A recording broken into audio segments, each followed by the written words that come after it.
ರೈತರ ಬೆಳೆಗಳಿಗೆ ಸಮರ್ಪಕ ಬೆಲೆಯೂ ಸಿಗುತ್ತಿಲ್ಲ. ಕನಿಷ್ಠ ಬೆಂಬಲ ಬೆಲೆಯಲ್ಲಿ ಸರ್ಕಾರವು ರೈತರ ಬೆಳೆಗಳನ್ನು ಖರೀದಿ ಮಾಡದಿರುವ ನೀತಿಯನ್ನು ವಿರೋಧಿಸಿ ಸಾಮೂಹಿಕ ನಾಯಕತ್ವದ ಕರ್ನಾಟಕ ರಾಜ್ಯ ರೈತ ಸಂಘದಿಂದ ನವೆಂಬರ್ 24ರಂದು ಎಲ್ಲಾ ಜಿಲ್ಲಾ ಕೇಂದ್ರಗಳಲ್ಲಿ ಪ್ರತಿಭಟನೆ ನಡೆಸಲಾಗುತ್ತದೆ ಎಂದು ಸಂಘದ ಜಿಲ್ಲಾಧ್ಯಕ್ಷ ಅಬ್ದುಲ್ ಮಜೀದ್ ಎಲೆಬಿಚ್ಚಾಲಿ ತಿಳಿಸಿದರು.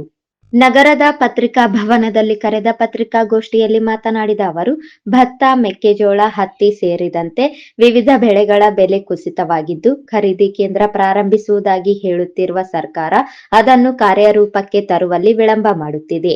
ಅನೇಕ ಬಾರಿ ಮನವಿ ಸಲ್ಲಿಸಿದರೂ ಸರ್ಕಾರ ನಿರಾಸಕ್ತಿ ತೋರಿಸುತ್ತಿದೆ.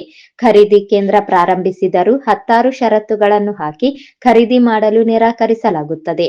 ವರ್ತಕರು ಗೋಡೌನ್ಗಳಲ್ಲಿ ಸಂಗ್ರಹಿಸಿರುವ ಬೆಳೆಗಳನ್ನು ಖರೀದಿಸಲಾಗುತ್ತಿದೆ ಹೊರತು ರೈತರ ಬೆಳೆ ಖರೀದಿ ಮಾಡುತ್ತಿಲ್ಲ. ವರ್ಷ ಪೂರ್ತಿ ದುಡಿದರೂ ಹೂಡಿದ ಹಣ ಬರುತ್ತಿಲ್ಲ.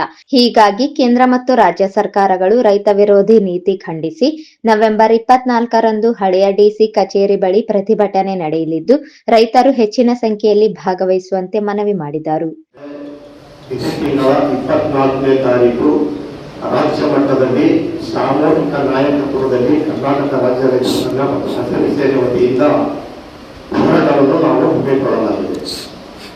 ಅದೇ ರೀತಿ ನಮ್ಮ ಜಿಲ್ಲೆಯಲ್ಲಿ ಪ್ರಮುಖವಾದಂತಹ ಬೆಳೆಗಳು ಹತ್ತಿಯಾಗಲಿ ಮತ್ತೆ ಜೋಳ, ತೊಗರಿ ಮತ್ತೆ ಇತ್ಯಾದಿ ಎಲ್ಲಾ ಬೆಳೆಗಳು ಇವತ್ತು ನೆಲ್ಲು ಕಟಾವಾಗ್ತಾ ಇದೆ. ಇವತ್ತು ನನಗೆ ಖರೀದಿ ಕೇಂದ್ರಗಳು ಇಲ್ಲ.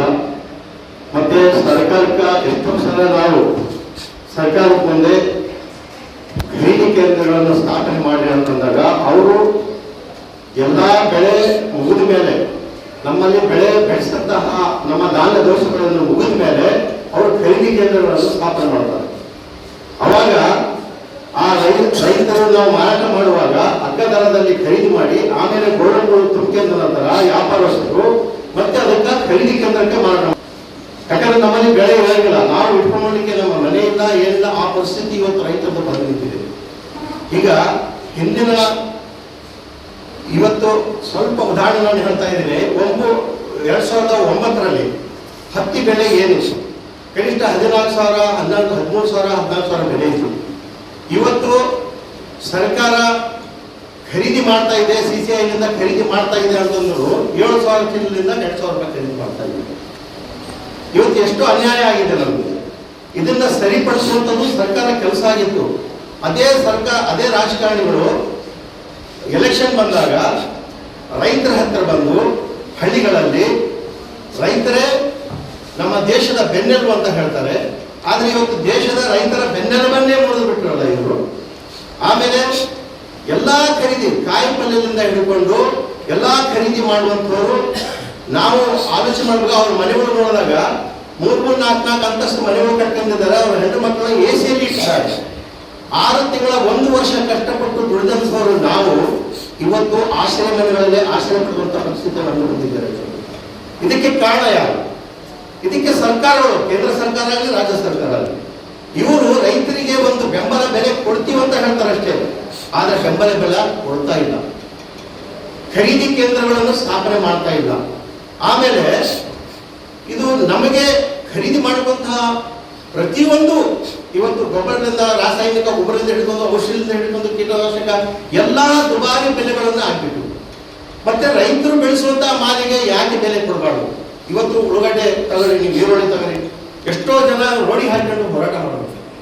ಕಾಯಿ ಪಲ್ಯ ತಗೊಂಡು ಹೋದ್ಮೇಲೆ ಕಾಯಿ ಪಲ್ಯ ತಗೊಂಡು 10 ರೂಪಾಯಿ 20 ರೂಪಾಯಿ ಕಾಯಿ ಪಲ್ಯ ಸಹಿತ ಒಂದೊಂದು ಸಲ ಕಾಯಿ ಪಲ್ಯ ಕೊಟ್ಟು ಬರ್ಬೇಕಾಗ್ತದೆ. ಅವರಿಗೆ ತಗೊಂಡೋಗಿದ್ದ ಸಾರಿಗೆ ರೊಕ್ಕನೂ ಆಟೋ ರೊಕ್ಕನೂ ಬರಂಗಿಲ್ಲ. ಆ ಪರಿಸ್ಥಿತಿ ಇವತ್ತು ನಮ್ದಿದೆ.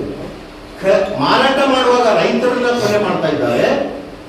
ಆಮೇಲೆ ತಮ್ಮ ಗೋಡಂಗಳನ್ನು ತುಂಬಿಸ್ಕೊಂಡ ಮೇಲೆ ಅದಕ್ಕೊಂದು ಬೆಲೆ ಕಟ್ಟಿ ಎಲ್ಲಾ ಸಾಮಾನ್ಯ ಜನರಿಗೆ ಕೊಲೆ ಮಾಡ್ತಾರೆ.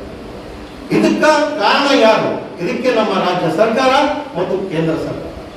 ಇದನ್ನ ನಿಲ್ಬೇಕಂತ ಹೇಳಿ ನಾವು ನಾಳೆ 24ನೇ ತಾರೀಕಿಗೆ ಸೋಮವಾರ ಬೆಳಗ್ಗೆ 10 ಗಂಟೆಯಿಂದ ಜಿಲ್ಲಾ ಅಧಿಕಾರಿಗಳ ಕಚೇರಿ ಮುಂದೆ ಒಂದು ಹೋರಾಟವನ್ನು ಹಮ್ಮಿಕೊಳ್ಳಲಾಗಿದೆ. ಇಡೀ ರಾಜ್ಯದಲ್ಲಿ ಆಯಾ ಜಿಲ್ಲೆಯವರು ಮಾಡ್ತಾ ಇದ್ದಾರೆ. ಅದೇ ಪ್ರಕಾರ ನಾವು ಸಹಿತ ಅವರ ಬೆಂಬಲಿಗಾಗಿ ನಾವು ಸಹಿತ ನಮ್ಮ ಜಿಲ್ಲೆಯಲ್ಲಿ ನಾಳೆ 24ನೇ ತಾರೀಕು ಸೋಮವಾರ ಬೆಳಗ್ಗೆ 10 ಗಂಟೆಯಿಂದ ನಾವು ಹೋರಾಟ ಪ್ರಾರಂಭ ಮಾಡ್ತೀವಿ. ಈ ಸಂದರ್ಭದಲ್ಲಿ ಲಕ್ಷ್ಮಣ್ ಗೌಡ ಕಡಗಂದೊಡ್ಡಿ, ನರಸಪ್ಪ ಹೊಕ್ರಾಣಿ, ರಮೇಶ್ ಗಾಣದಾಳ, ಕೆ ವೀರೇಶ್ ಗೌಡ ಕಡಗಂದೊಡ್ಡಿ, ತಿಮ್ಮಪ್ಪ, ಚಾಂದಸಾಬ್ ಸೇರಿದಂತೆ ಇತರರಿದ್ದರು.